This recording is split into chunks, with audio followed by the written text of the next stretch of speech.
little intro. Hi, everyone, for coming, and thank you to those who will come in the future. My name is Adela Hurtado, and I'm the president of Viva Animacion. We've been a group since 2024, which is crazy. And we had Miguel Baltazar last year for a Halloween demo, which was really great. And we enjoyed it so much that we decided for Hispanic Heritage Month, he would be our guest speaker. So thank you all for coming. And just to do a little intro of Miguel, to just a tiny bit, he's a storyboard artist at Disney, and he's going to be doing a demo of some cool scenes, some action scenes, and inspired by his Canine Aztec. So thank you so much, Miguel, and take it away. Awesome. Well, thank you, Adela. Thank you, Giselle. It's an honor to be here again. I did it last year. And it's been quite a crazy year, both good and bad. And so like I'm just glad to be here and just to be able to like continue to just share what I've learned during my time at Disney, but even just on my own. I actually wanted to quickly, if it's okay, I want to share my screen just to kind of like share like something recent that's happened. If that's okay.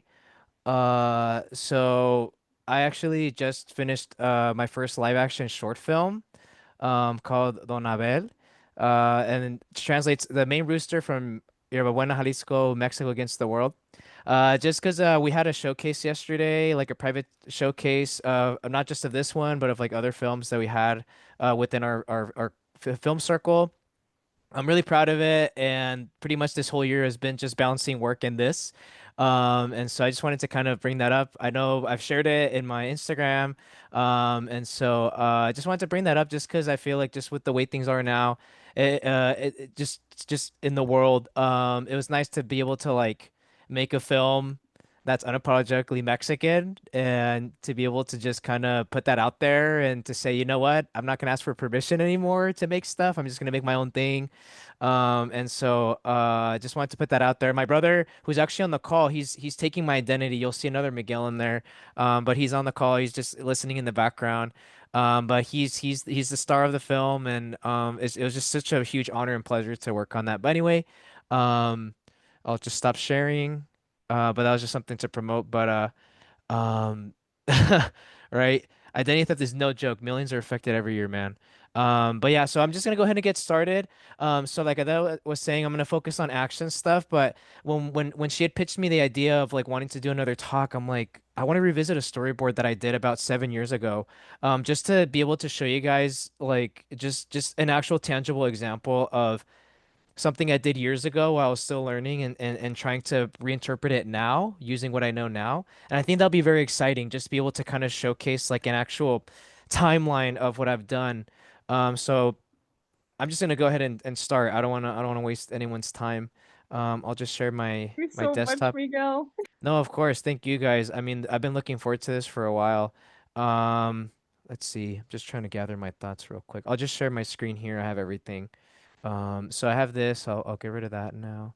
So this was a storyboard. Yeah, here we go. This was actually a storyboard project that I had done back in school, literally my last semester, called Canine Aztec, and it was my first foray into trying to delve into stories that are centered around my culture and just trying to delve into that and just trying to like take what I like, which is like superheroes and like, cool superhero protagonists fighting against, evil forces and whatnot, or forces that they think are evil. And so this was back when I was in school, and so just to kind of give you guys an idea, right? Of like just my first like foray into animation, because before I was doing more illustrative work, more representational. Um, and so pretty much today I'm just gonna try to like reinterpret this a little bit, not the whole thing, because this whole thing was pretty nuts, in terms of length and whatnot. But you kind of get a sense of like what's gonna happen, and basically it's like this Aztec creature like wreaks havoc on an unsuspecting town, and you have Alejandro who's like the main character who at least in the Miguel. story, yes. Sorry, are we What? watching the same thing? It says the We Are the Firehouse. What? No. Huh.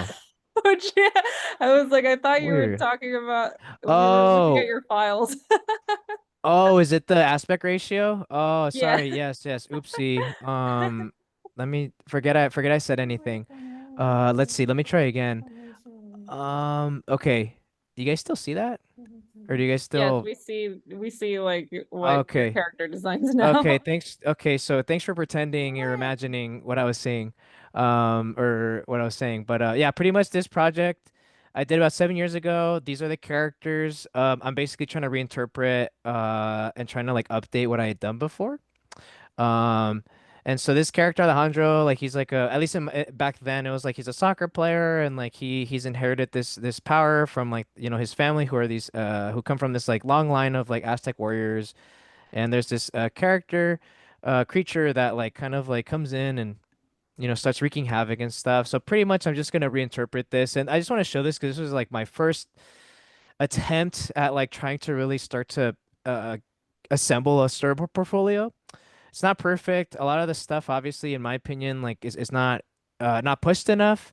There's some stuff that I feel like is cool in terms of the ideas, but in terms of like composition and all these other things, not necessarily very clear. But I only say that not to be self-deprecating, but just to say that like this was just my first attempt. I would say the silhouette shot of like this creature fighting him is like the only real, I feel like, cinematic shot that really pushes things in a way. But today I'm gonna really push him as far as I can, because I really want to just be able to showcase like what I've done in the past and what I can try to do now, to basically show you guys the difference. So this is my portfolio that I did, and this is kind of like what I had to do, right? Just setting up thumbnails and this is a lot more old school now. This is something that you wouldn't really see too much, but it's helpful just for people to be able to kind of see very quickly how a storyboard is presented. I personally don't do this in my stuff, but who knows? Maybe I can go back to it. Because it's nice to kind of reflect on what I did. Because again, this was back in 2018. So it's been a while. And so I just want to quickly show you guys what I had done, and the storyboard that I had done before, which I thought at the time was the greatest thing I'd ever made, which at the time it was. But now looking back on it, it is not anywhere near where I feel like it could have been. So let me just quickly show just a few panels, just to give you guys an idea, but also like hopefully you guys can feel better about, you know, pretty much what I do now is not what I've done before, right? It was very much a transition, a journey into trying to just get better at doing this kind of stuff. So like immediately you're like, immediately I'm gonna shut up. I'm gonna pitch it. So pretty much you see like this store, which again, not clear, and then a guy's running away, there's fire. Okay, you can kind of get a sense of what's going on, and then you see like this basically Alejandro that this is his uncle. Um and he's hiding in his carniceria, which again, not clear in the boards at all, right? And so he's grabbing a bag of chips, he's eating them. And then we're introduced to the character, Alejandro, he crashes through the window, and then he burps, and then he's like, "Hey, what?" I forget the dialogue, but it's not, yeah, it's not great. And then he's like, "Huh, uh, Theo, I just got thrown off a window." And then the creature comes in, right, and turns around. He's like, "Oh, look, a cute puppy." And then you see that he has like these like claws on his tail. And then he's like, "Oh, ay caramba." So that's just to give you an idea. This is how I introduced the characters. Again, just the stuff is you could say passable in my opinion, but again, it's not pushed enough. For me, like now I'm like reinterpreting this, like I really want to push the stakes of this situation a lot further. So just to give you guys an idea, you guys have seen this. Now I'm gonna try to attempt to really just push this idea a lot further. And actually, to bring up the firehouse stuff that you guys were seeing earlier, I wanted to show this because I think it's really important to consider, at least for me to consider, first off, your aspect ratio. It's very technical, but it's actually very subjective too, because depending on your aspect ratio is dependent on like what kind of story you want to tell. For me, I'm trying to go for an 1.85 to 1 aspect ratio, which is a little more vertical, because the creature that I'm reinterpreting in this version of the story is going to be a lot bigger. Um, and so 185 just feels bigger, just feels better because you're able to get more of the verticality of the threat of the creature. And the best example I can give when it comes to this is Jurassic Park. That movie is filmed with an 1.85 to 1 aspect ratio to be able to showcase how big the dinosaurs are. And a lot of the future Jurassic Park movies kind of lose sight of that because they try to film wide, but you realize that like you need to film tall because the dinosaurs are tall. So I'm trying to approach that from the very beginning. So I just show this, and also I can share this too. It's a really great cheat sheet because you can actually like utilize you can actually see what the actual dimensions are for like, setting up different ratios. Obviously, this is like very much cinema scope, and then you have A5, and then here you can even get as crazy as like 1.33, which is the Academy ratio, if you want to go more old school. Highly recommend utilizing this, and this can apply for both Photoshop and Storyboard Pro. Because Storyboard Pro you can customize and whatnot. Obviously, Storyboard Pro it's more for television, but like I utilize it for everything. And it's fun. It's fun to try to like utilize different ratios, like 2.0 to 1. That's actually like what a lot of streaming services use now, like Stranger Things and other ones, because it's a nice balance of getting enough verticality, but also being able to go cinematic. It's really cool. There's a lot of like there's like a science and like a an art to aspect ratios. And even films themselves switch, during the movie, they sometimes switch aspect ratios in IMAX, or even like the film itself. Like if they're going back in time, a lot of times the ratio's square. And then once they go back into present day, they either go back to like either 185 or, HD or widescreen. It all depends. But that's a tool that you guys have at your disposal, which I think is very exciting because subconsciously, the audience can react to that in a way. Like it's not something that they will know right away, but it's something that they can feel. And at least the goal of any story artist is to try to evoke an emotion, because we go to the movies, we go to watch TV to try to see what kind of emotions we can feel with what we're watching, or being able to think and question, what we're watching as well. So anyway, I'm gonna stop yapping and I'm gonna start. And actually, sorry, before I start, let me just share this real quick. So I still am a very big supporter of thumbnailing on paper. You guys can see that, right? I'm not sharing a different screen. Okay, cool. And please don't be polite. Like if I'm sharing something, I'm not supposed to be like, bro, stop.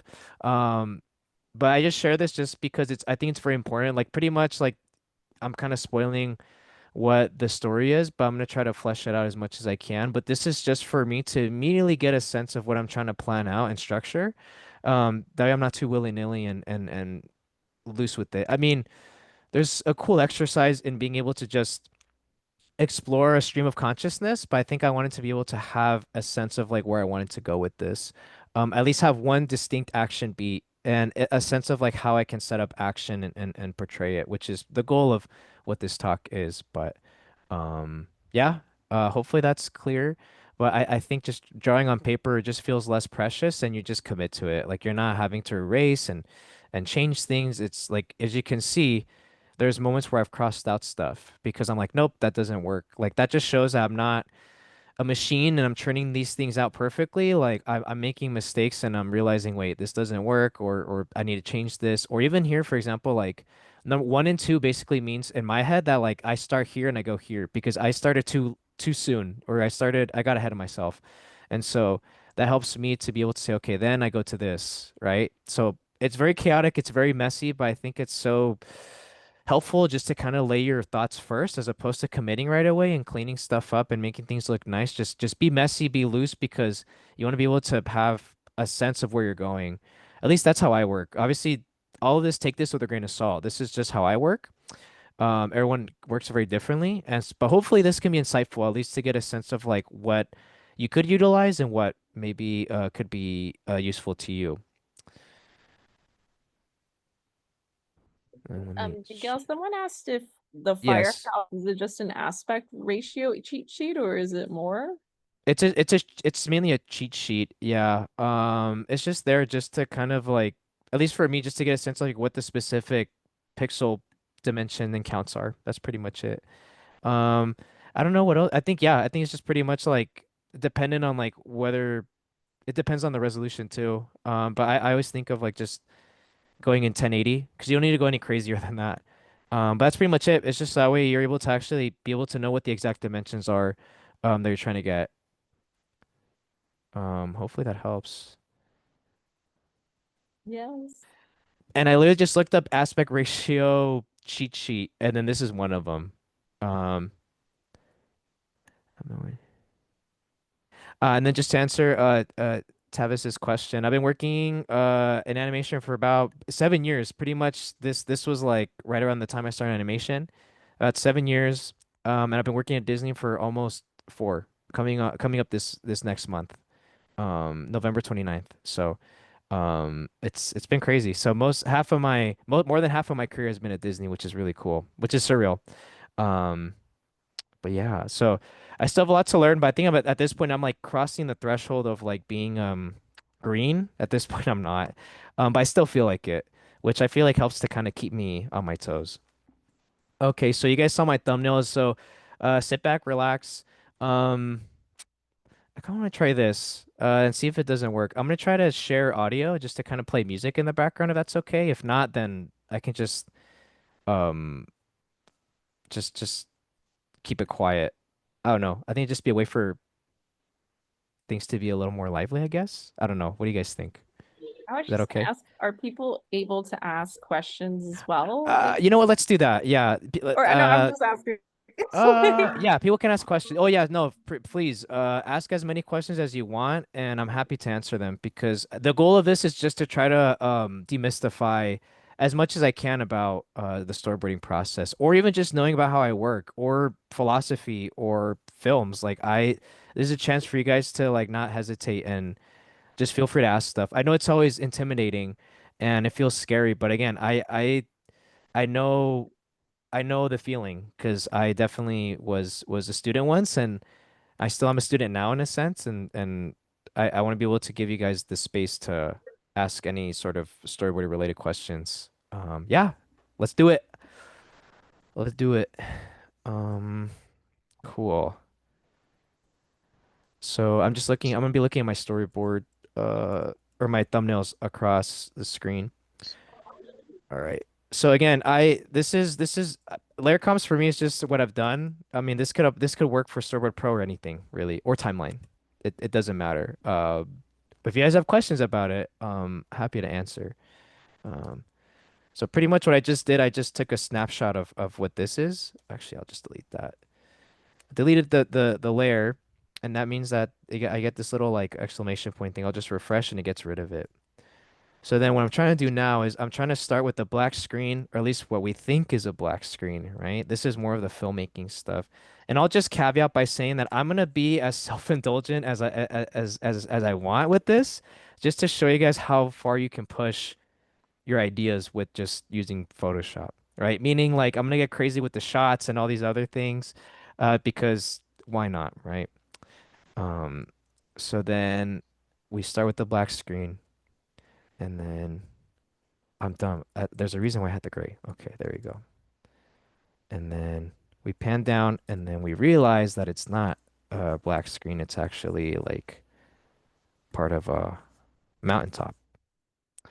Because at least for me, what I've been trying to get better at is like visual metaphors and visual storytelling.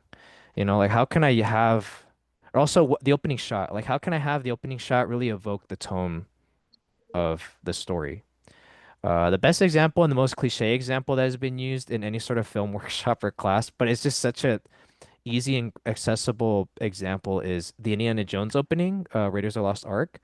The fact that Steven Spielberg is withholding the reveal of Indy, as opposed to just showing the character right away, he's utilizing mystery and intrigue and inserts and silhouette shots to give us a sense of, wait, who is this guy? Who is this Indiana Jones? And there's something so cool about that where I feel like there's a tendency to want to just immediately show who a character is, but I'm like, it's good to restrain yourself. Because the audience is gonna being able to put breadcrumbs for the audience is gonna really keep their attention, because showing everything at once, okay, well the audience isn't really as interested in wanting to know more. So like being able to restrain yourself, and I speak more from a story perspective, just like a general story, right? Like finding ways to really keep your audience engaged. So in this case, you kind of withhold as much as you can. So, and also I'll caveat in terms of my drawing, this is gonna be very rough, and it's fine because I don't want people to think that you have to make pretty drawings. Like if anything, it's really all about how clear you can portray your ideas in your shots. And then from there, cleaning and all these other things are just extra stuff that you can be able to embellish and really, I guess, make extra clear. But I want to hopefully demonstrate that. Oh, hopefully, that's a way to demonstrate that, like, as long as your drawings are clear enough, that's all that matters. And hopefully that can alleviate some stress in having to clean. And I would say, like, for portfolio stuff, like, have a good balance, right? Like, obviously have some cleans, but also show your roughs because it's nice to be able to show recruiters and people how you think. That's just me. But I think it's helpful. All right, so we have that. And then something I've learned, and actually I learned this at Lightbox when I was giving a talk there. Someone pointed out, I used to do this stupid thing where I would duplicate the layer to then move it down. And I'm like, I thought, okay, that's the only way to do it, but really you don't have to. So now, pretty much what I'm gonna do is I added another layer comp, another snapshot. I move it down, and then I just do another layer, and then hang on, let me just move this dialog box. Actually, wait, I don't think I did it. Position, that's important. Having position on when you do a layer comp helps. And then let's see. Oh yeah, there you go. So that's what I did. So I made a mistake. Let me do that again. So that's layer. Actually, Yes. let me delete that. Okay, I'm gonna do it again. So add layer comp position. That's important. Okay, now you don't have to duplicate this. You move it down, that. Then you see that, then you don't have to move. You don't have to duplicate or redraw anything. You just basically have the same drawing, but you have now two panels technically off of that one drawing. Now I'm gonna do it again, right? So then now, okay. So here, because that one was also messed up, I'm just gonna delete it. I'm just gonna move it all the way back up again, and then let me do that. There we go. This order doesn't matter. Eventually, you'll reorder stuff, and you don't have to worry about it. I'm gonna save. That's also very important. Make sure you save your work. All right, there you go. And then this is again, this is not necessary, but this is just in case you ever want to just like have fun and like go a little crazy, right? But don't go too crazy. Um, it's just the ease in and ease out principles of animation. Just I'm gonna shift this just a tiny little bit. All right, there you go. It's not noticeable now, but then when I do it, there, just that little movement just helps to like ease us into, the space. And then what I'm gonna do is I just noticed this. I'm gonna transform it. I'm just gonna make it a little bigger, and then I'm gonna rotate it a little bit, just because it was a little too straight. And again, this is very nitpicky stuff, but I feel like for me, I always ask myself, how can I push it? That's the thing that I feel like I'm always asked. Excuse me, how can I push a shot? How can I push it to its extreme? Um, and it sounds intense in the moment, but I'm like, in a way, it's like that's what we want to do. We want to push ourselves to try to like find a way to be as cinematic as we can. Um, I don't know. There's something exciting about that because you watch movies and like you watch these examples from these amazing directors. You're like, oh my God, how'd they do that? It's like because they try to find a way to take an idea that they had and push it to the extreme, or the most extreme they could, because then you're like, wow, that makes sense. Having them execute a certain shot or moment in that sense, you're like, wow, that is incredible. So anyway, so that's that. Um, and so I'm gonna do now, and this is more so like just philosophy on like horizon lines and like how do you distinguish that stuff and figure it out. It's always perspective, at least for a certain perspective or a sense. As long as you're in the ballpark, that's what matters. You don't have to try to be like exactly perfect, but you have to try to be close enough so that way people don't question, wait, the perspective's a little off or this isn't looking right. Being in the ballpark really helps. So here, I'm setting up the horizon line like this because spoilers, there's a character that's gonna come up through this plane, through this foreground. And then his head is gonna be about here in this area. Because usually they say that like your eye line is really where the horizon line is, right? So being able to distinguish that is going to be very helpful. So here I'm just going to be very with the backgrounds. I try not to be like super detailed. So like here I'm just adding like little mountains and whatnot, right? And then I'm gonna start here, and then I'm just gonna add these little lines. right? To showcase that. And then I'm just gonna add like maybe little like they're like these little like fields and whatnot, right? Maybe some little trees. And I'm gonna try to take a bit more time with this because at least this is the opening shot. So I'm gonna try to make sure that this is somewhat cleaner, but at the same time, I'm gonna try to make sure I don't get too crazy with it. And then the goal is to ensure that I want people to look at the spot I want them to look at.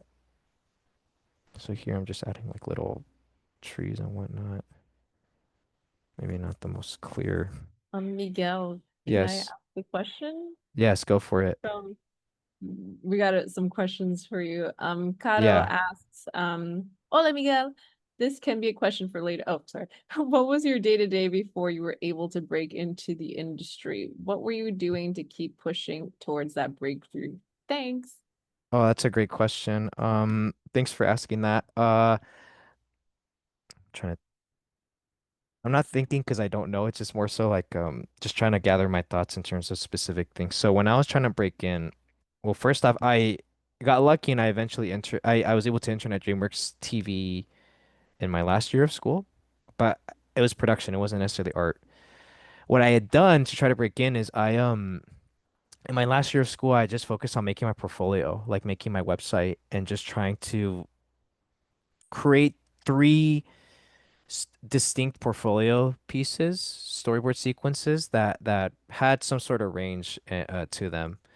I also and again, if this is if you can, if you have if the means to do it, I like watched a lot of Lightbox videos and I watched a storyboard course from Chris Pern, and that was really helpful. And even just going on YouTube, like I was just trying to like do my best to make sure my online presence was distinct, meaning that like my portfolio was up to date, that I had these distinct sequences, and also too just trying to cultivate my voice, meaning that like these sequences that I was doing weren't being done to cater to a specific studio. It was mainly there to be like, okay, what's the vibe that I like?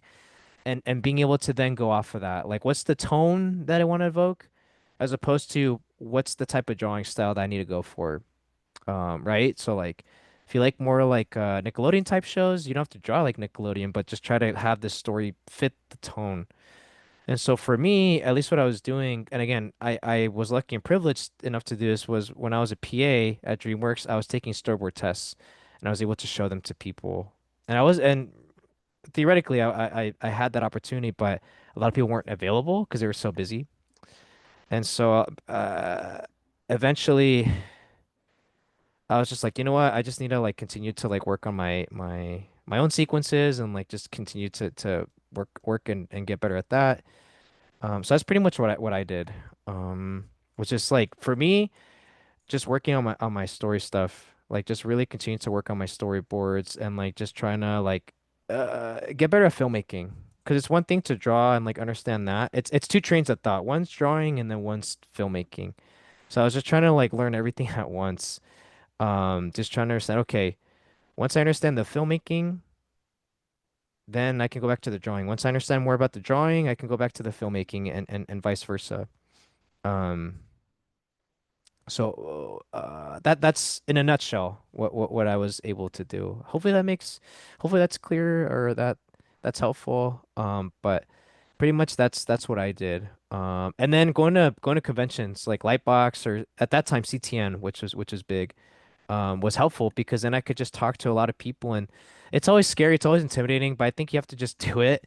And I speak as as someone who deals with social anxiety. It's like you just have to go for it and just try to talk to people that you want to talk to. Like you don't have to force yourself to talk to everybody or talk to everybody in animation, but just talk to people that you're like, oh, this person seems cool. I'm interested in hearing what they have to say. I feel like that helped me a lot, just not have to feel overwhelmed. And so that's pretty much what I did. I just kind of was continue to just get better at story. Like how can I get better at storyboarding? Like I want to continue to just cultivate my voice. And also just asking people for advice, that's also really helpful too. So that's how I was able to break in because eventually once I uh had the courage to like talk to a director on one of the shows I was a PA for, he's like, "Oh yeah, sure, let me look at it." and it was actually a storyboard that I had done in school, which was it was just actually ironic. And it was one that I had done that I didn't show, but it was another one that I did after Canine Aztec, and that one he's like, "Oh, this is actually really good." And just the jump from what I'd done with Canine Aztec to that one, like that's where you realize, okay, that's how I'm able to make that push. Is work on a sequence, learn, make mistakes, figure stuff out, and then be like, okay, what did I learn?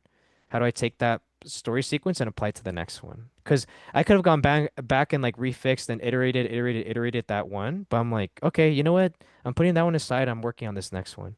So that helps. That helped me too. Um, so hopefully that helps answer your question. But yeah, I think it's I wish I had a better answer, but really it's just like just continue to work on your stuff. That's the only thing you can control really is like continue to work on your your voice, right? Like tell the stories you want to tell because someone's gonna notice it. Someone's gonna take notice of what you're doing. So yeah, that's that's all I gotta say about that. Can I ask another Yes. from the audience? Yes, of course. Of course. Skylar was asking, when beginning your work, do you look for references or do you just start and then figure it out or something else entirely? I look for references. That's a great question. I look for references. I just need to get inspired, whether it be like visual references or uh like like images or video or scenes. I just like to just kind of like feel inspired and be like, okay, like what am I trying to go for? And then I'll just watch clips from like movies and shows and that'll help me to kind of get a sense of what's going on. And it also depends on what you're trying to do. If you're doing something contemporary, like maybe you don't need to do as much research, but if you're trying to do like a specific period piece or focus on a specific era, research is good. But even just like finding reference, like I think it's good. I think finding reference, like compiling images that inspire you, images from movies or life. Just go on Pinterest and just start looking up stuff. 'Cause I feel like inspiration just doesn't come from a vacuum. You need to be able to like experience things in life and be able to look at images from life and even just going out and just looking at stuff is very helpful because eventually then you start to build that library of references and images and whatnot. Um, and so I start with research and then from there I'm like, okay, like now I have this story in my head. Like how do I go about it? But I try to have some sort of structure in terms of like references and like feeling, okay, I'm ready. I think I'm ready to tackle it. But yeah, that's how I go about it. There are moments where I feel like I'll just start and I'll start writing or I'll start planning out my beats, but I think if I'm not too sure, I'll just find reference. I'm like, okay, I'm trying to tell this story. What images or things can I feel inspired by? A lot of times you look at an image of maybe like people doing something or someone in a different country, and you're like, wait a sec, that's actually really cool. And I feel like that's the best way to do it. You kind of let yourself kind of like be open to many things, as opposed to I have this idea, I'm gonna do it, which is fine, but I think having a balance works out.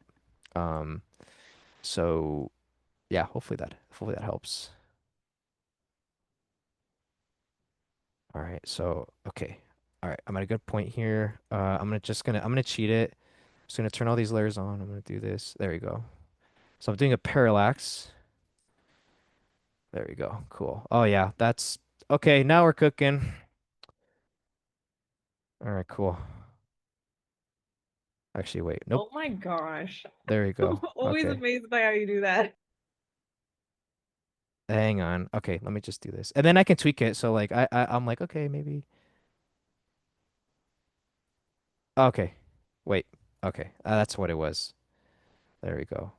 The movement between this one and this one was too crazy. Okay, there you go. Yep, there you go. That's it. And then I can embellish it more, but I think that's good for now. All right, so like that's the opening shot. Okay, great.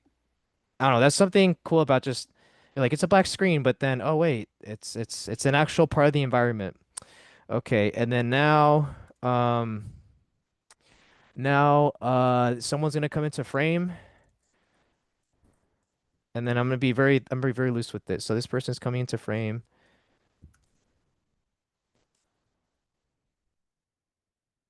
And then again, it's the intrigue. Like what's this guy doing?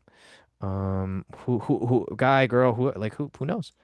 We don't know who this is. And then I can just add a different. There you go. So pretty much I took the same drawing and I'm utilizing that same principle for what I did for the foreground, right? So these two layers are basically the same drawing, except I just shifted it down, created a new layer, and did that. And again, it's just scribbles, but like if anything, it's clarity. It's like this looks like somebody, right? And something I like to do, and something that I learned while I was at DreamWorks from a revisionist was like he likes to be able to have this like transparent layer of like white, or sorry, like a more like mid opacity layer of white. Sorry, your eyeballs are gonna hate me. There we go. And I lower it, and then I like to name it onion, and then I'll just label it green because it looks like an onion. And then yeah, and so then what I like to do is I like to just this helps to just make sure that it helps me keep track of like proportions and whatnot. Um, I noticed now there's like 13 comments on here. That's crazy. Are you That's talking great. about the chat or? Yeah, the chat. That's Oh, crazy. I I mean, just see the let me box. know. Let me know when you're free for a question. I'm free for a question. Let's do it. Okay, Adrian Africa said, "Hi Miguel, asking as someone relatively new to Storyboard Pro, do you have any preferences for timing your shots slash panels?" That's a okay, timing. Yes. It all depends. I mean, well, one, it depends on what your tastes are. If you like to cut quick, but for me, I always think of like when I'm setting things up, I usually try not to time things out too quick, especially when you're t in Storyboard Pro, meaning, right? Like, usually your shots start a little slower, right? You hold on your frames a bit longer and you try to feel it, right? Like you feel like, okay, this feels like this is good enough to then cut to the next thing. And then timing wise, like it really is dependent on like how you're setting things up. If you're starting right away with like a chase scene or something crazy, then you cut quick, right? You don't want to cut slow because then you kill the momentum. Because the quickness of your shots, it really it depends on like what the tone of the scene is. Um, and you need to make sure like you need to make sure what you're trying to say with your scene. Um, are you trying to really have these quick cuts represent this sense of tension and anxiety? Or do you want to utilize slow shots to be able to build tension, but through like a more of a build up? Um, and so that's how I approach it. I'm trying to approach it purely from like a story perspective. Like, I don't want it to feel cool or because I need a cut. It's like, what does the story need, right? And like for example, if someone's feeling awkward about something, like don't cut away from them. Like keep them in that shot and like dolly closer on them, right? Especially if like they're embarrassed by something or they're not wanting to be in the spotlight, put them in the spotlight through your shots. Um but yeah, so I approach it purely from a story perspective. So when you feel out your story, see like, okay, does this feel like I need to time things out quicker, or do I need to pace myself? Um, Hopefully that makes sense. I feel like once you start doing it, it'll make sense. It'll become clear. It took me a while to learn that for sure. It took me a minute to try to understand um that philosophy. But yeah, hopefully that helps. I hope sometimes I'm not the best at explaining it. I'm sorry, but hopefully hopefully it makes sense. You've been great, Miguel. Lauren, on that same note, kind of asks, like, how many drafts do you make before you say, yes, this is done? That's a great question. I think for me it's tough because for me I'm very iterative, and so it takes a minute for me to try to like understand and process um everything. And so for me when it comes to the story, like, okay, is my character's want clear enough? Is my character's need clear enough? Meaning my character wants this thing that carries us through the story. Then what's their need? Meaning, what's the thing they don't realize that they need, or what's the thing that they need to understand, right? That could contrast their want. And then also, what's their flaw? Once I feel like those three start to feel very much in tandem to each other, that's where I feel like, okay, I think we're onto something. I think we're starting to understand like who this character is, what their motivations are, and then just going from there. And then at the same time, it's like, okay, if I have that, then I'm good. But it really depends because like even as you're writing it, like once you start boarding it, in a sense, you're rewriting it again, if that makes sense. Because when you start boarding it, then you're like, wait a second, like this feels boring now, or this doesn't feel right. Then you start to realize, oh, hang on, I need to rethink this. But I think really it just comes down to, okay, like, is this story clear enough? And also too, what's your thematic statement? Meaning like what's your specific argument that you're trying to make with this, right? Are you trying to say that like despite having social anxiety, you need to be able to feel uncomfortable, pushing yourself into some, you know what I mean? I always try to use Finding Nemo as an example because that thematic statement is uh if you love something, let it go, right? It's so beautiful, it's so simple. It's not anything original, but it's something that is executed so differently in Finding Nemo. I try to think of all those things before I figure it out. So in terms of drafts, once I feel like as I read it, I'm like, okay, what I'm trying to say is clear, right? Because it's all about can you be able to make people understand what you're trying to say by showing them? Because it doesn't feel clear, then you're like, okay, I got to keep working on it. And I would say even with Canine Aztec, I didn't really nail those concepts very well. And so like, it's one of those things where I'm like, it doesn't have to be perfect. If anything, just figure out who your character is, make them active, and then just go for it, right? That's like more of like a very distilled version of that. But I think once it feels right to you and you feel like, okay, this feels fun, this feels engaging, I feel like you can go from there. But yeah, hopefully that makes sense. But again, it's tough because it depends on like what your tastes are. But I feel like those things I feel like will help you because it's all about character. It really is all about character.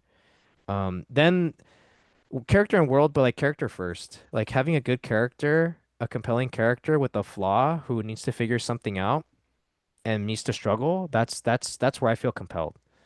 Um, that's where I feel like okay, we have something there.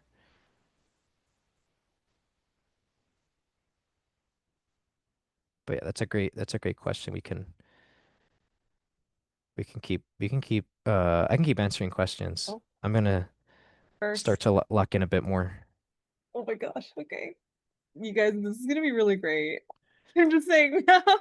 Um, just this one's a comment and then I'll get to a question. Song Yun Park, I hope I Oh pronounced my that God, okay. Soyeon? Oh my God, Okay, yes. so yeah. I know They Soyeon. said I was at that Lightbox demo you did last year. It was super helpful and fundamentally changed the way I boarded. So I just want to say thank you. Haha. Oh, that's amazing. I appreciate that. Thank you, thank you. That means a lot. That means a lot. I'm just trying to help, you know. That's it. That's all I'm trying to do. I'm just trying to help. All right, cool. All right, we're on to something. Okay, so this is what I have so far, and I like to always just replay and stuff. Okay, something I noticed too. Okay, I gotta move them a bit more here. There you go. These are little things I noticed. No. Okay, I gotta move him here now. There you go. It's just I feel like I need him to move more diagonally. There you go. Okay. And then all right, cool. We got that. And then now I want a shot of, and then this is gonna be okay. So the tone of this is gonna be a little more violent, okay? So just bear with me. It's not gonna get too crazy, trust me, but it's gonna be a little more intense, more like on the Invincible side, but a little lighter, okay? So I'm gonna have him like spit out blood, right? So it's gonna be silhouette, but you're not gonna see any blood. You're gonna see like a silhouette of it. So I'm just gonna have him. Because again, the question is like, what's happening? Like, who is this person? Like, why are they spitting out blood? Like, what's happening, right? This is the intrigue. Um, this is the intrigue here. Oh, dude, yeah, no, this is not. There we go. This is where I'm just gonna do like lollipop territory. There you go. Oh yeah, there you go. Yeah. And it's good that I'm showing this because like I have to figure this out too myself. That doesn't mean that like I'm nailing every single decision I'm doing. It's like okay, that's okay, that's not working. Never mind. And then here, okay, here I can push where his head is a bit more. Yeah, there you go. I can really just nail that. There you go. Okay, so I have the circle. I can get a sense of like where I can go with this. And then obviously this is demo, so like I of course I can always go back and like refine stuff a bit more, but just for the sake of argument, this is already like good enough. So he's like whatever, right?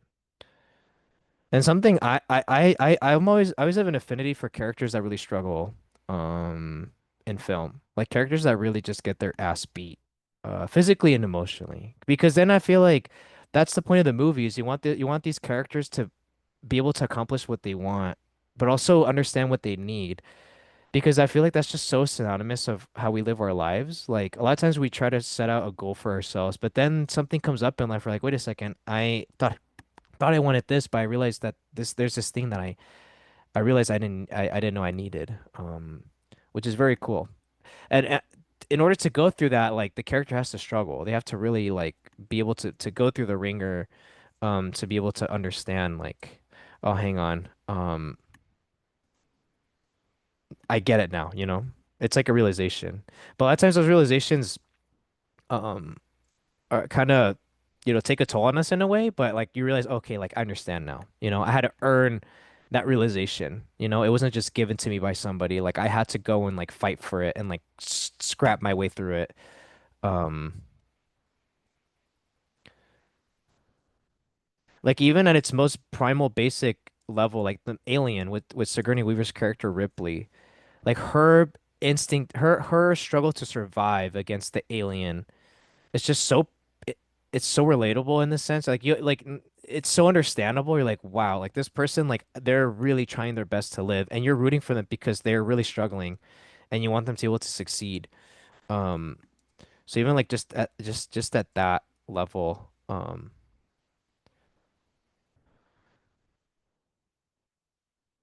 right, so that's enough. That's good enough. And then this is where shit gets crazy. This is the exciting part. Then you're like, okay, you've seen the village, right? Like what's the setup for this village here, right? There's an intention to it. So then now what we're gonna do is this village is gonna have an explosion. So now there's gonna be this explosion. Um and I'm gonna try my best to, yeah, there you go. So so now something's gonna blow up right here. Not the best example, but just bear with me. And I'm gonna do this. I have the gradient, but I'm gonna set it to this one, which is the I don't even know what the name is, radial, I think. Radial gradient, perfect. And then I'm gonna set this, and again, this is where I'm using colors sparingly. This just to emphasize a point. There we go, right here. And layer comp. Actually, hang on, sorry. I'm gonna just to ease into it. I don't want two things happening. I want one thing to happen right away. Like, so I'm gonna have the blood be gone, and then and then the little setup, and then sometimes when I can't articulate, I just make noises. Yeah, there you go. Yeah, so don't worry, it's fine. Um, but again, this is more so like, how do I ramp up this situation? We can say, what's the mystery? He was probably going off and like handling business of somewhere else, right? In the valley. And then he's just tired. He probably took a beating elsewhere before, but now he has to deal with a new thing that, he can't even rest. Like he has to be able to figure it out.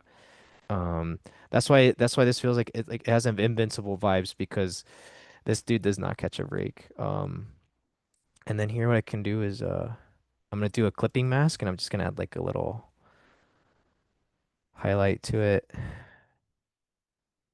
And again, immediately it just adds something to it. There you go. And then I'm just gonna make this bigger. And then even to the foreground, F it. Let's do it. Let's do it. Let's really push it. Let's really push this idea, right? There we go. You see that? So like there, I mean, you could say, well, okay, let's be a little nitpicky and let's say, okay, maybe there's just a little bit of it, all right? Just a little bit. Yeah, there we go.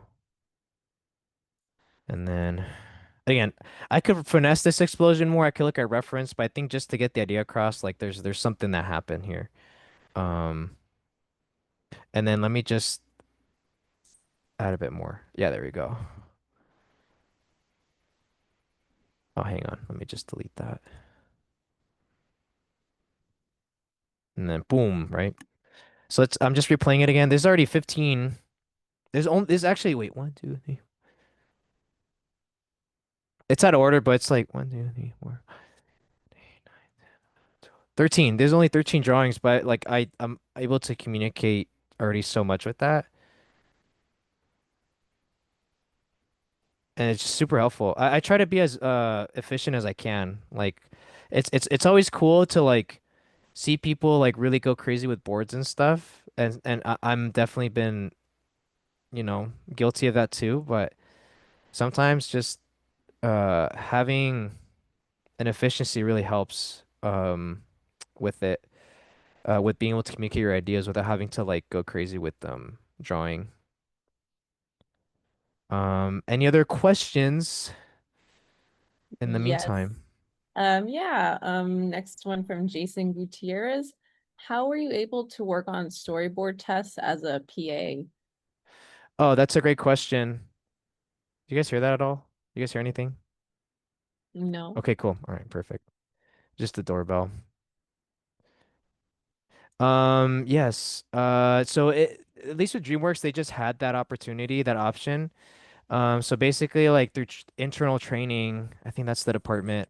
They just give the option to be able to take tests and what's cool is that it's just for you to take. Like it's not meant to like get for you to get a job or anything or to go on a show, but it's just an opportunity to just see if you can match the style of what the show's doing. And so I remember I just asked like, hey, like can I take some storyboarding tests? And like, oh yeah, sure. And then that was it. That was pretty much it. And then from there I could pick and choose which tests I want to take. And then I reach out to them like, hey, I want to take the King Julian test. And then, they send it and then that's when I'll take it. And then it's up to me to then find the people who worked on the show and say, hey, like I took this test. Can you just give me feedback? It's super informal. And so that's how I did it pretty much. So it was a cool thing that they had, um, which probably not a lot of other studios did at the time. So I took advantage of it immediately. So hopefully that answers your question. Monkey Chief asks, do you have any tips for designing locations? Reference, like look at reference. So if you're trying to set your location in a specific place or like whether it's inside a living room or in New York or anywhere, reference. So look at reference and then try to then take those bits and pieces of images that you like and just try to fuse those together and make it happen. So this is really inspired by so this location is inspired by where my mom grew up in Mexico, and it's in like this valley which is so beautiful, surrounded by these mountains, really cool. So I have reference for that, and I've already seen this vista so many times that it's kind of ingrained in my brain. But it really does come from reference and like being able to find these locations either online or yourself. That helps because then it just frees you to be like, okay, I don't have to like worry about having to really think about what a location might look like. Like just look at locations that you want your story to take place in. Um, that's the best way to do it. All Um, right, hang on. Tavis Banks asks, have you ever went to Taffy? If so, what did you do there? Been to where? Taffy, Taafi? What is that? I don't I know. don't I don't know what that is. Can you specify, please? Unless my brain is just fried. No, you're good. Tavis, if you want to like type it out, but you can wait Taffy. a Is that like a moment. film festival or is that I don't know, I'm curious. Maybe. Toronto International Animation and Art. Oh, I've actually never been there. Actually, TBH, I didn't even know that existed. But it's cool to know now. So what was the original question that they were asking about? Have you About ever Taffy. been there and what did you do there? Oh no, I've never been there. Now that sounds cool. I appreciate putting that on my radar. Yeah, I can't speak to that. I've never been there. And I just said I didn't even know that was a thing. I'm sorry. All Yeah. right, the next question. Anna Belen Cortez. Hi, Miguel. What are some mistakes you think beginners tend to do regarding shot choices?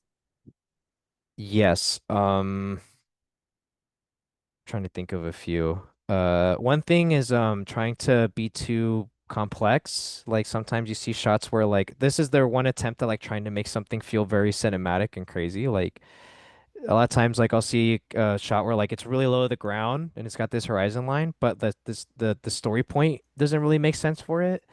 And then also too, I just noticed that like in terms of shot choices, like you're not really utilizing like three quarters, you know? Either like a lot of times shots are like either very flat when they're not supposed to, because flat shots work, right? If it's for comedy or for anything.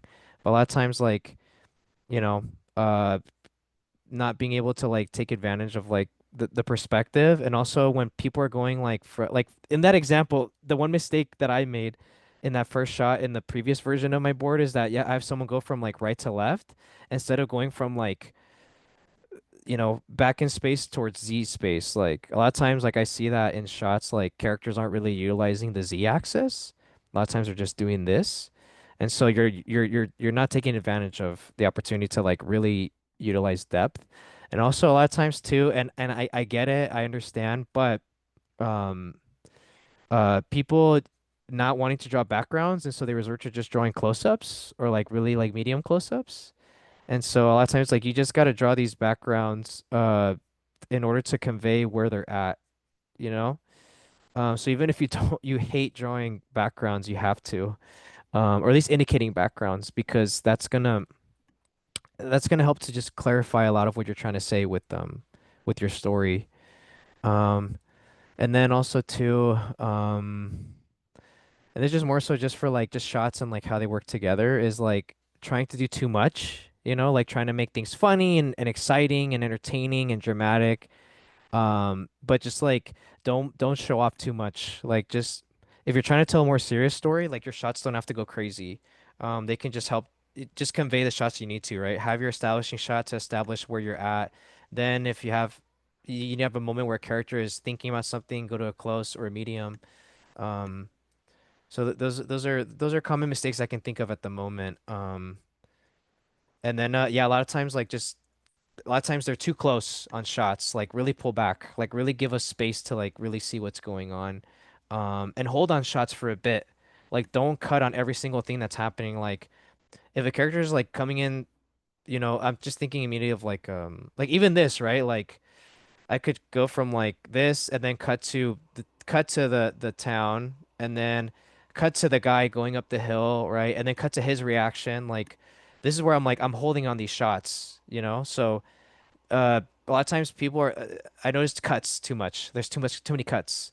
And I can understand why they're approaching it this way because they're trying to make sure that you cut to the specific thing, but hold on it for a bit. And then when a character's looking away and you're like, okay, now you can't really move the camera too much, or you can't really do much about it now, you cut, right? Because then you cut to what they're looking at. Or if they're looking on their phone, then you cut to what they're looking at.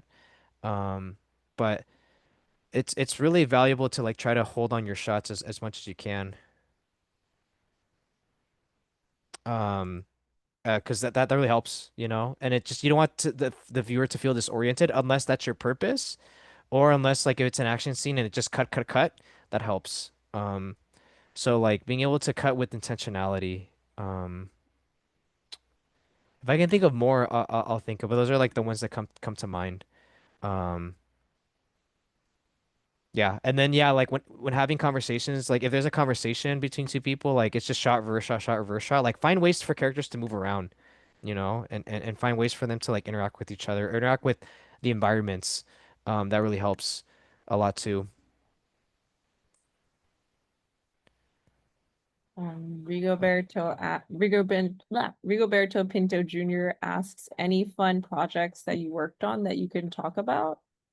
Yeah, so right now at Disney I'm working on oh, also shout out to Rigo. I met him at another talk at a local high school. Um and so yeah, right now I'm currently working on Frozen 3 at the studio, which is really cool. Very very exciting stuff. Um, so I'm doing that, and then that's pretty much it. That's like the big stuff that's happening right now. The one project that I was working on last year at the studio got canceled very unceremoniously. And I'm still very bitter about it. But that was a really cool one that I really enjoyed. But yeah, that's pretty much what I'm working on right now, which is cool. And then obviously Don Abel, which was what I was working on literally like at the same time as Frozen. So yeah. It's like just trying to scroll. Oh, Juan Alejandro Sanchez asks, do you have a particular way to review your own work? Like after you have your sequence complete, do you have a specific pipeline or way to look and assess the story so that you can fix it easier? Yeah, so that's when I just like ask people like, hey, can you look at this sequence and see if it works? Because a lot of times you're so tunnel vision that like you just don't know anymore. So a lot of times that helps. And then also too, I'll just be very critical. I'm like, I need to ask myself from a outside perspective, like, is this clear? Does this make sense? Does this feel entertaining? Like that's where you gotta be really brutally honest with yourself. And so a lot of times you just watch, you look back at your animatic, like take a break and then look back at it and then your storyboard and then just assess, you know. But a lot of times having a second perspective really helps. This is Uh, looking great, by the way. Yeah, I'm gonna actually move quicker because I still have more that I need to do. But I'm already on to the so here like I was saying like I held on this shot for a bit. You have this person come in, they spit out blood, and then the explosion, they see it, and then there's another one, and then this is where I cut now because this is the perfect opportunity for me to reveal who this character is because he's revealing or he's covering his face. And actually, what arm is he using? Oh, he's using his left. Okay, that's good for me to know for continuity. All right. So then, and this is where you're gonna see like just the super messy, super loose. All right, so he's just like,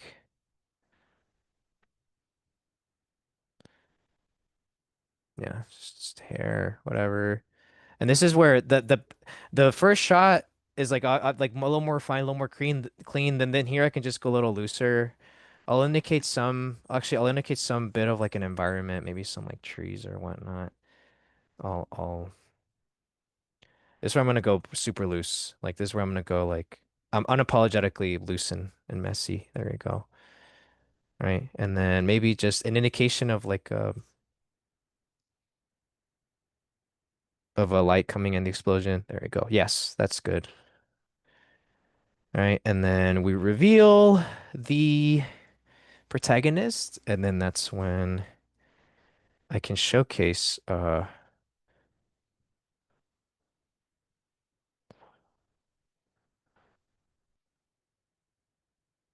maybe he's got like a black eye or something. And then this is the storytelling, right? This is where you can really just have fun with um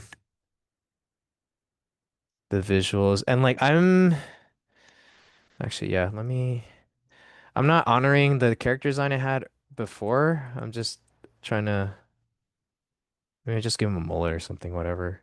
Um right, and then he'll put his arm down. Yeah, there you go. And then here I'm just like super, super, super loose, super loosey goosey. And then maybe I can like have a bit of like a shirt or something that's been ripped or whatnot. Uh, just something, just something to indicate that this person went through some stuff. And then maybe just for the sake of extra clarity, I'll just add like I don't know, this dude just really really ha is not having a good time. Like this is where I'm just gonna go crazy. This dude's just not having a good time. But it's cool. It's like I could have just gone to this, but there's something cool about mystery and like having a sense of like, okay, like I'm into it. Like I don't know what's going on, what's happening, and then oh no, like an explosion went off. Wait, what? And then you're kind of seeing with the audience or with the character, and then ooh, another explosion goes off, and then that's when you see oh like who is this kid? Like who is this guy? Like what's his deal? Why is he bleeding? Right? Um, and then now you're like, okay, what's he gonna do next? That's always the question. What's gonna happen next? And then that's when like he's worried, and then he maybe he has more of a resolve, and then here I'm just gonna get very loose. I'm not gonna get making sure eyeline is good.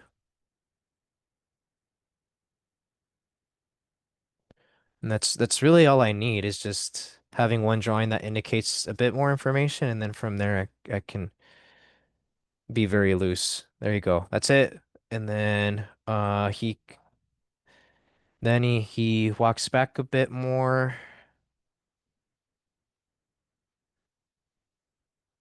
And again, just pupils, eyebrows, bit of hair, maybe like some bleeding or whatever.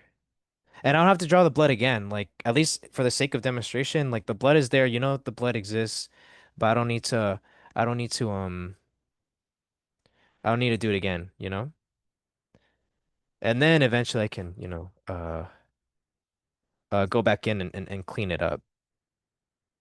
All right, so he's doing that. And then I'm just gonna I'm gonna duplicate what the frick? Oh, there you go. Duplicate. I still need to set up my shortcuts. This is where like the position option in the layer comps option doesn't work. It only works when you're moving things from left to right without transforming. When you transform, that's when you have to duplicate. So for example, here like I'm trying to have him here go into Z space. I have to duplicate. I can't just shrink him because if I do, it'll affect the previous layer. That's the only thing that sucks about it, but not a big deal for me. Oh, I just noticed. Get out of there. Okay. Ah. And then, right, he steps back. And then you're like, what's he doing? Is he gonna jump? What the heck's going on? Like it's those things where like as an audience, you're like, oh, I'm wanting to know more, right? So then now I'm not gonna have to draw an in between. I'm just gonna go straight to him being a lot closer to camera. And then here I might just indicate.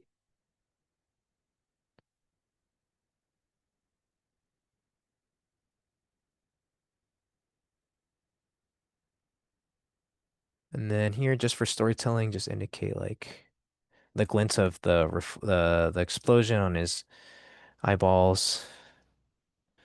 And then here, I'm just gonna have his arm kind of come in. There you go. Yeah, there you go. Cool, cool. And then maybe I can just move the background a bit down, just to show that like maybe the camera as a cameraman, the camera is panning. This is the proper way to describe panning. Is panning the camera to follow him. Dolly is when the camera is moving in physical space. Panning is when the camera is set on an axis and it's moving from left to right, up and down. Tilting is up and down. Panning is left to right. A lot of times, panning is always used very synonymously with a lot of camera movement, but there's a distinction between panning, dolly, and tilting. There are three different things. Ay, caramba, did I just draw on a different layer? Yep. Oopsie. So in that case, I'm just gonna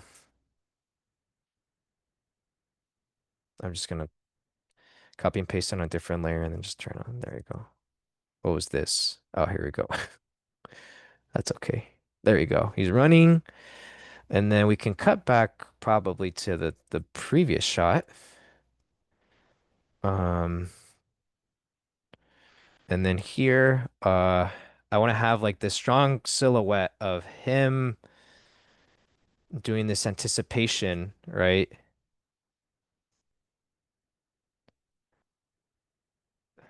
Like that just is a very clear read of what is this specific gesture. And I got ahead of myself, so what I'm gonna do is I'm just gonna have like one extra drawing beforehand where he's like running. And again, super loose, not the greatest drawing in the world, but that you don't really need anything. But again, it's silhouette, you know. Uh just being able to make it clear what this character is doing. And then just for Z-axis stuff. Oh, we're good on time. Cool. Because I was thinking of going into like 7:30-ish and then answering questions. So this actually works. And I think I could almost be done if I'm being honest. But I don't want to jinx myself. Because I'm gonna go at this point I'm gonna go quick. Um, but yeah, oh there we go. Now we're talking. All right, so hang on, I'm gonna move. So I'm just gonna indulge myself and add a bit of rim lighting. There we go. Oh, so it does if I forget to refresh the layer, then it does that. Yeah, there you go. Refresh. Cool. All right. So that's pretty much what I have so far. There you go. And then okay. And then now what he's gonna do is he's actually gonna jump. So then now we can just have like a and here this is kind of like indicating how the eye would view it. Like maybe there's like some smears and stuff. Like he's jumping really fast. And this is like one of those things where like again it's animation, but in live action, like you could say the cameraman is like behind on tracking him, which is cool. It's like one of those cool little imperfections where it's like it's not tracking him perfectly, but it's like, oh wait, whoa, he's going really fast. So he's doing that, and then I can just I'm gonna make sure everything's highlighted here. Yeah, this is where you could say that these are like one of the cons of uh using Photoshop, but for the sake of demonstration, just showing you guys how it all works. All right, cool. And then just very, yeah, there you go. Maybe he's just like, and honestly, this is such a rip-off shot of from Spider-Man 1 when he's like, when Spider-Man before the final battle, he attached himself to like the two flagpoles and then he launches himself towards the bridge. I love that movie and I just wanted to like kind of do that. But this dude just goes for it. He kind of does like the Incredible Hulk kind of. Um, yeah, there you go. 'Cause also want to show that like he's still got this energy left, you know? He's exhausted, but he's seeing that there's this danger, and it shows you that this person's committed to helping people without a single word, mind you. I think that's the beautiful part is that with what we do as storyboard artists and storytellers, finding ways to tell our stories visually is so key. Even though a lot of our movies in general, like in Western culture, are very talky. I feel like there's such a beauty to just having moments where characters don't talk. Wally's like the best example of like a movie where it actually doesn't utilize a lot of talking. And also obviously Studio Ghibli, but in terms of Western media, it's always very tough to try to advocate for like, oh, I want there to be a moment where there's no talking for 5 minutes. Oh no, but the audience is gonna get so bored. And I'm like, oh my God, it's so frustrating. But I'm like, just you don't understand that the audience might need that. So anyway, so it's I try to at least in my own work, try my best to make sure that if there are moments where people don't talk, that's actually great because when they do talk, it feels more meaningful. But anyway, I don't wanna rant too much. But okay, cool. This is great. So this again, he's flying, and then now what I'm gonna do is I'm gonna take all these layers again, and again, I don't have to redraw anything, which is fantastic for me. And I just move everything down just to show that this dude is like gaining air. And then just to showcase how fast he's going, I want to make sure that the size of what I drew here and here is a lot smaller. So now I'm going to show like he's just like a little speck at this point or whatnot. And then I'm going to make sure that to make sure it doesn't get too unclear, I'm just going to add that little highlight again. There we go. Actually, no, that doesn't work. What I'm gonna do is I'm just gonna make sure I still indicate a body. Maybe he does like a flip or something. I don't know. Whatever. There's a better idea, but at least for now,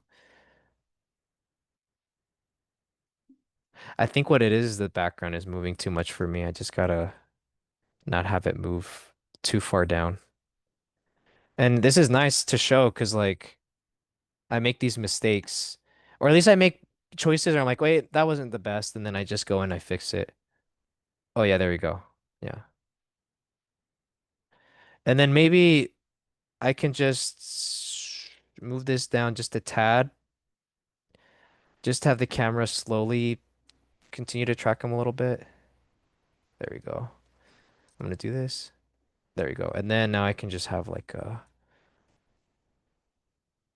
yeah, maybe there you go. And then what I'll do is I'll turn on, yeah, there you go. Do you see this? It's having an arc. And it's one of those things where you just try to like continue to develop that. So I try to make sure that like there is a distinct arc. I nailed it, which is not not common. But it's just one of those cool things where like you try to track these movements. And again, it's storyboarding is difficult because you're thinking of filmmaking, but also you're thinking of how you're communicating the movement of the characters themselves. It's one of those things where it just as you continue to do more, these things just start to become more distinct. But yeah, like there you go. Like that's where he's trying to go. And it's cool. It's cool when you start to be able to pinpoint those things for yourself. Like, ah, okay, I get it. Okay, so I gotta make sure I add the little dot.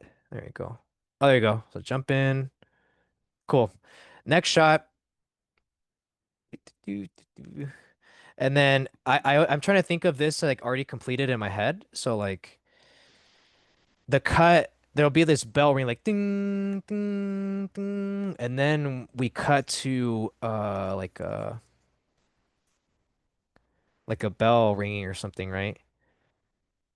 And then we have maybe like and again, I'm not gonna focus too much on the specifics, right? Just there's a bell, and then here, sorry, what I'm gonna do, I use the lasso tool a lot to like just cut at parts. So then now that's a different layer, so then I could just turn it off or use my onion layer and then just make sure that like the the the movement of it feels good. That like it feels like it, I don't know, just the animation of it feels right. Yeah, there you go. Oop, yeah, there you go. It's like ding ding ding. I guess yeah, that works for now. And then if I do a cycle, I just do this, and then I go back to the previous layer and I just add a layer and then yeah. There you go. So it's like bing bing. And let's go even crazier. Let's add some like ashes that are in the back in the front just to really sell, that like this is really cool. It's like all these things are at your disposal. Blur. I'm gonna do motion blur. Oh, there we go. Oh yeah. You do that and then let's see. Let's go back to this. And then without drawing the ashes again, I'm just gonna duplicate it and then flip horizontal. That's it. So I'm gonna do this. So this and then I think this. Oh no, the other one. This. There you go. You see that? That's very simple ways to like incorporate that. But the ashes are there to like convey a sense of movement from the environment. There you go. That's it. Right? And then from a filmmaker perspective, like, okay, you cut close on this bell. What's the geography now? Okay, so then now I can cut to this uh and this is where I'm like, again, let me just show you what I had before with this. All right. You guys can see that, right? You guys can see this image of the first version. So this was my opening shot for showcasing chaos, right? So this is what I thought was good enough. So now let me show you what I feel like is really pushing that idea to the limit. So now I'm gonna have the let's see. So now I'm gonna cut to the Actually, I spoke too soon. I'm gonna have one more shot before where we have the Miguel, which yes. image are you talking about? Oh, I think I'm sharing Photoshop. That's why. Oopsie. I gotta share my desktop. Okay. Let me share my desktop. Sorry. So this image, this one here. So this was the image that you guys can see that, right? Just want to make Yeah, sure. we can see this one, yeah. Yeah, there you go. Sorry. This is what I was trying to explain. So this was the shot I had to describe chaos, right? So now I'm like, now how can I take that further? Um, so before I do that, I just want to show again, super loose. I can always refine later, but I'm cutting back further to showcase, okay, there's like this tower, right? There's tower, and then there's ashes, there's all this other shit, other stuff, I mean.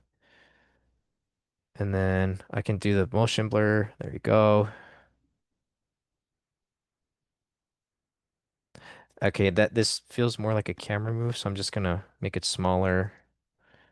And then just to have yeah, there you go. Just have it feel more continuous. There you go. Um,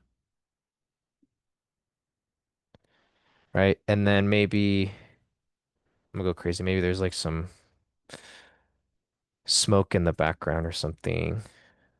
Yeah, there you go. Just did some like not the best, but this is just again just to like kind of go in and just convey uh the idea across. And this is where it can just be like very messy and loose. Okay, there you go. And then maybe there's like uh this is where it gets exciting. This is where maybe we can see like an indication of some eyes or something from the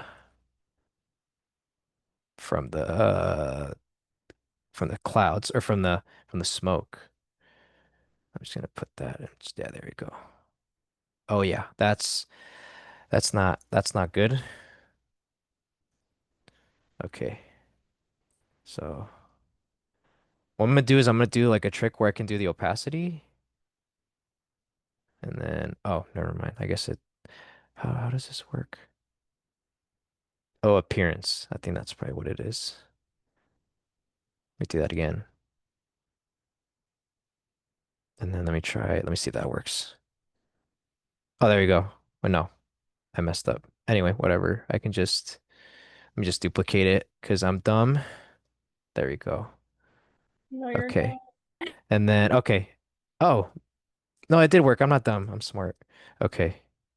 Yeah. Okay. So pretty much when you select appearance, you can adjust the opacity, which is cool. You don't have to do what I was trying to do. Oh, it's because I duplicated that layer. That's why. Okay. So then you see the eyes, and then maybe I'm like, you know what? Maybe what I need to do is then maybe have like a previous layer where like the eyes are kind of forming a bit more, or like they're starting to come in. Something like that, I guess. Yeah. Right. You have that, and then maybe I can go back to this one where it just goes away, and then that disappears. And then maybe we see the silhouette of the now I can this is where it's cool to go call back to like what I had before in the other one. So there's like the tail with the hand. So maybe like we show that here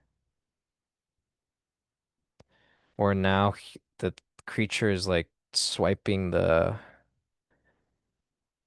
gonna swipe the clock tower with the tail. And I don't know if this is and then here I'm just gonna oh yeah, there we go. There we go. And then what I'm gonna do is just because it's going through the clock tower, I'm just gonna paint over that real quick. And then even just move this down too. There we go. Yeah, so like that, and then right, the tail comes in, And then, yeah, there you go. And then we could have a moment where like the tail is coming more into frame now.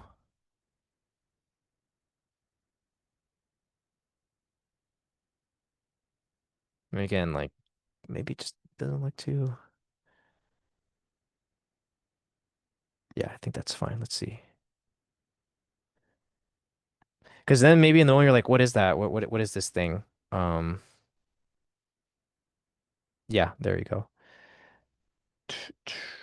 And then maybe just to just make it feel more consistent, I'm just gonna add like a mat behind it. Yeah, there you go. Maybe yeah. Cool.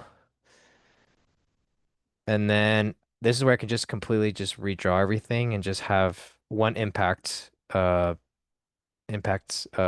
where the clock tower gets destroyed, right? The we just see some rubble, we see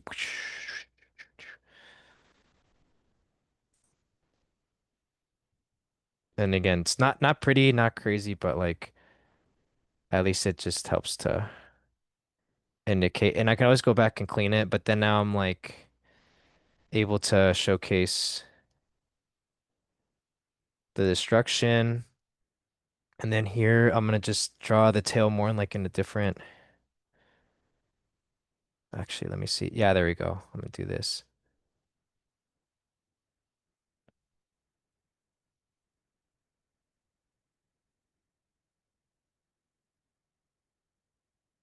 Let me just do that. There we go. And then I'm just gonna hide everything except that. Yeah, there we go. Oh yeah, this too. This too. Let's see. Okay. And then just for extra clarity,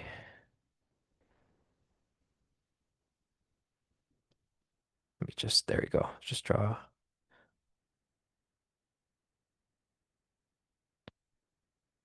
But yeah, I mean, oh no. This is the process right here. Just, oh yeah, there we go. That's fine. So let me go back. So here we have this comes in, blah, explosion. Ah, oh no. Okay. And then the cut, right? Ding, ding, ding. And then, and then we can cut on action.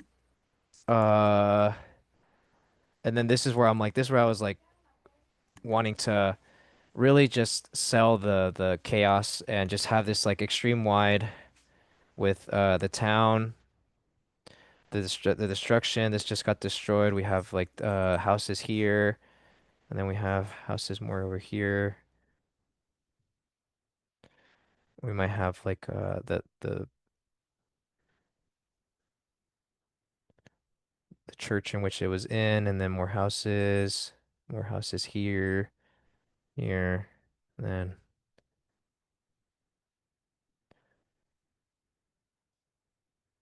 let me just move this more down. And so then this is where we really showcase like just how bad everything is.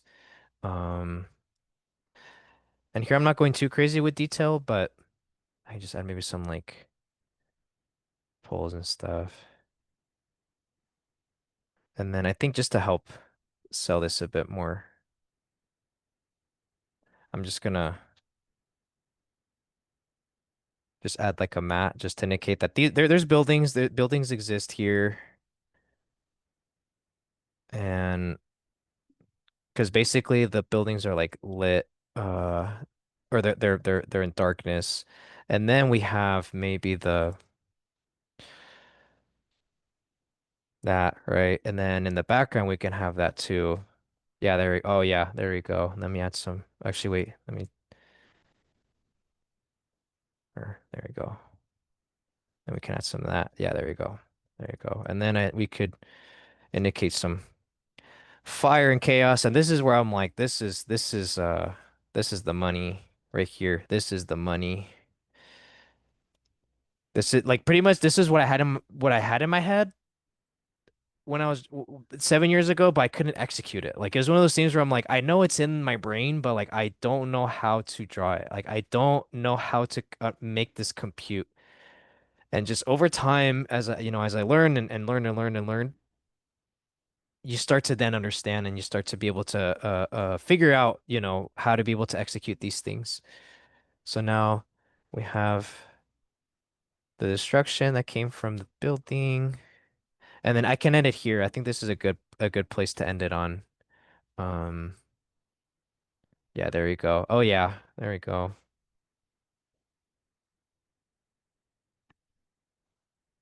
But yeah, I can take other questions too. At this point I'm locked in. Like I've got the flow going.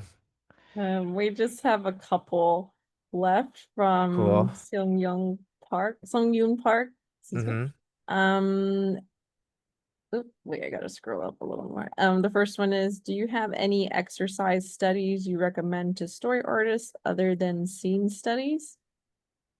Oh, going to life drawing. Because then there's the component of like knowing how to draw people from different perspectives and different angles. That's also very helpful too. Um, that's a big one as well, on top of scene studies. What's another one? Oh, there's like also the next five exercise where like you take an image of anything and you try to draw the next five panels after. That's also a great one. We had our interns do that at the studio, and it was really great because it's a chance for you to like not just copy what's already there, but like imagine a story in five panels, and try to like see how do you craft almost a complete story in that. It's challenging, but it's really fun. So taking an image and saying, okay, like there's an image of like a bear and their cub. What's the next what's the next beat in that story? That's another good one to utilize. They also asked, are you coming to Lightbox again this year? If so, would you be open to taking a look at portfolios? Okay, I would say maybe not, I won't be able to look at portfolios, but I will be at the Disney booth, doing like a little drawing thing there, and then I'll be there on Sunday just casually. So maybe, but I think for me, I just trying to go just casually, this time around. But who knows? It depends on my on my mood too. We'll see. But I think, you know what? Yeah, I think so. I'll think about it. I'll think about it. Just because now it's like there's just so much going on that's like just the bandwidth that I have. But um, I'd say it's TBD right now. I'll just keep it at TBD. I don't want to say no either. Oh, thank you. Elena asks, when Elena Ulini, excuse me, when applying for work in feature, how polished should the boards be? That's a great question. It's tricky because like in feature the boards aren't necessarily that polished. It really just comes down to like again what I was saying. How can you convey your ideas clearly in a rough way? Um. Yeah, because it's weird because you see like certain board artists like really board very neatly, but I advocate for like just making sure that your drawings are clear. Um, because in feature things change so much that it's actually very difficult to try to clean things up because then all of a sudden like you get a note or you hear back from your production saying actually this whole story's changing again. And then you're like I worked so hard on my sequence or whatnot, and then so a lot of times it's very difficult. I think I think I just need to like reference certain examples. Like actually, you can reference mine. Like my portfolio has an example from Wish, and like you can see like that's as far as I go with my polish. Um, but you don't have to worry about it. Like you don't have to go so polished. I think if anything, it's all about clarity. Like, and when I say clarity, meaning that Um, are you able to convey what you're trying to say, even though the drawings aren't necessarily super clean? Like, are you able to just basically kind of distill the essential elements of your shot into these, very clear and essential ideas that that's all that's needed. So hopefully that makes sense. Oh, here we go. Okay. Sorry, I'm just going back to this. Ah, there we go. Well, now we're cooking. Um, okay. Doo-doo-doo-doo-doo. Recap. Previously on. Oh, there we go. Yep. But hopefully that answers your question. But pretty much in future, it's actually not as polished as you would think. Maybe like afterwards when we're done with the project and we want to like spruce things up, of course, but not necessarily. I have a quick question. Do you only use Yes. Photoshop or do you use Storyboard Pro as well? Or Uh, that's a great question. I used Server Pro as well. I actually used it for my live action short film. I boarded the entire thing on Server Pro. I use both. I love it. I see the value in using both. Because with Server Pro I can just edit stuff on the fly immediately. At least with Photoshop, it's just so integrated into our workflow at Disney that it's become that's why we use it a lot. But I think for me, it's just if I'm trying to just do something like very quick, I just use Photoshop. But um, I just like staying fresh on both. Like I'll use Server Pro when I can, and then I'll go back to Photoshop. Like with my live action short, I used it a lot. Like I used it, and it was so great just to keep myself fresh. Um, yeah. So I use both. There we go. Let's see. There we go. And then here we go.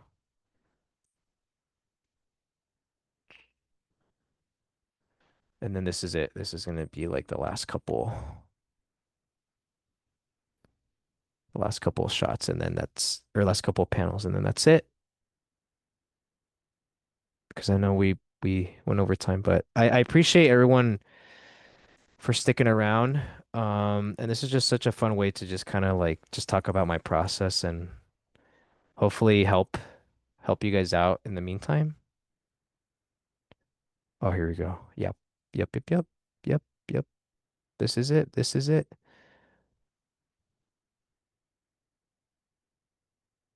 Oh my God. Yes. Yes. This is what it's all about, folks.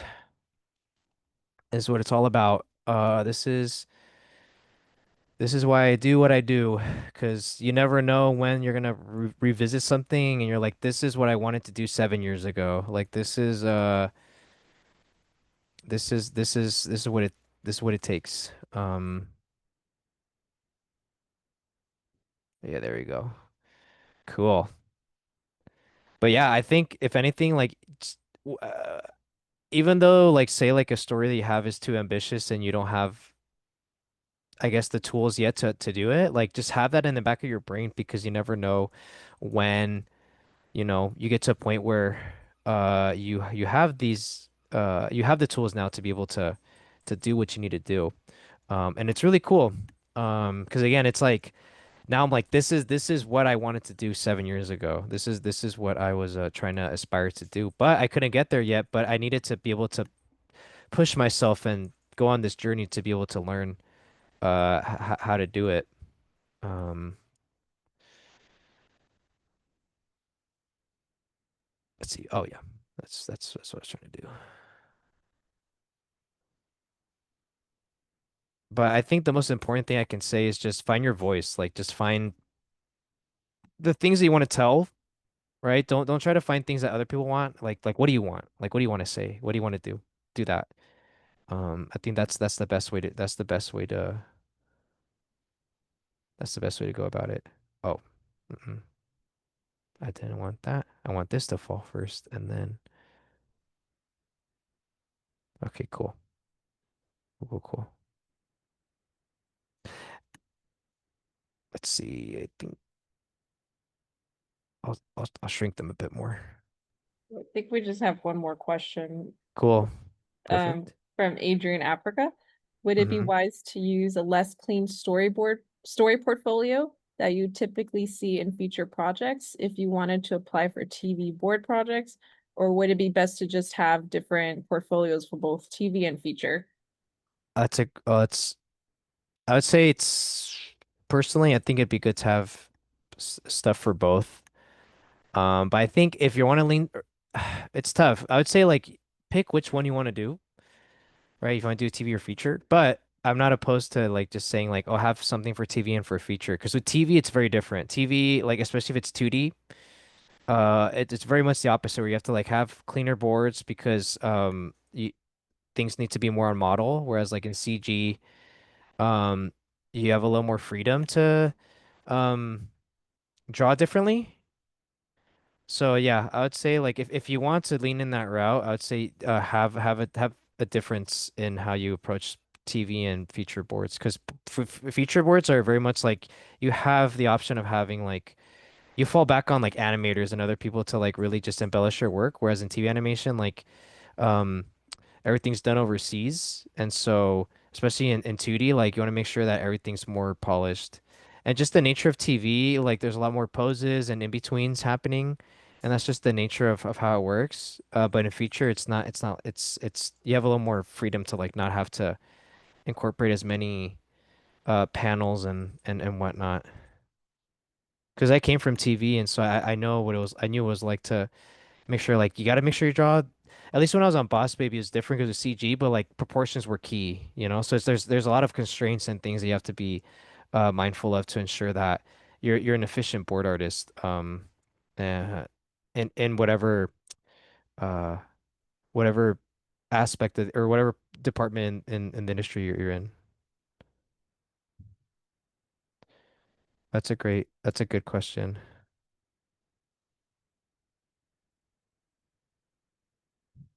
All Yeah. right. For those who had to leave early or who couldn't make it, we'll be sending the recording within a week or so. So watch for your emails. Mhm. Very cool. Yeah, sorry I went over, but Oh I my think God, you know don't what? worry about it. It's good. I think it's good to do that just because I'm like, you know what? Make sure to give you guys uh, make sure it's worth it. Cool. Oh, and then I almost forgot. We just gotta add people screaming for their lives. Just gotta add some folks being like, ah. Skylar said, thank you so much for all the information you gave us. No, of Um, course. Anna Belen said, wow, that's so cool. And Adrian Africa said, sick. And Etta said, oh man, the most magnificent way of a destroyed clock tower. That's so cool. Oh, hell yeah. That's so great. Thank you.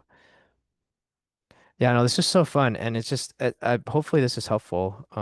Because and it's also nice just to show an older piece of work because I had to start from somewhere, you know. I wasn't able to reach this point if it wasn't for just continuing to just get better, continue to find ways to improve and understand story from both the philosophical standpoint, but also like understanding how to properly draw in ways that are clear and quick and you know but it really takes an effort and you just got to keep pushing to try to um just find ways to elevate yourself, you know. It's always scary, but I think it's good to continue to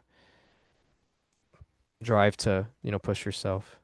And then here just I'm just gonna just have the same the same drawings. Whatevs. Caro says, gracias, Miguel. Demian says, I'm very thankful to be here. It was very nurturing to watch your process and hearing your own thoughts. Of course. Monkey Chief said, I met you at a talk at CSULB a couple years ago, and it's Oh, really good to cool. see your work again. It's been years. Oh my God. Time flies. I remember that was something I did for Disney. That was really cool. But yeah, that was 2023. Wait, no, that was 2022. Oh my God.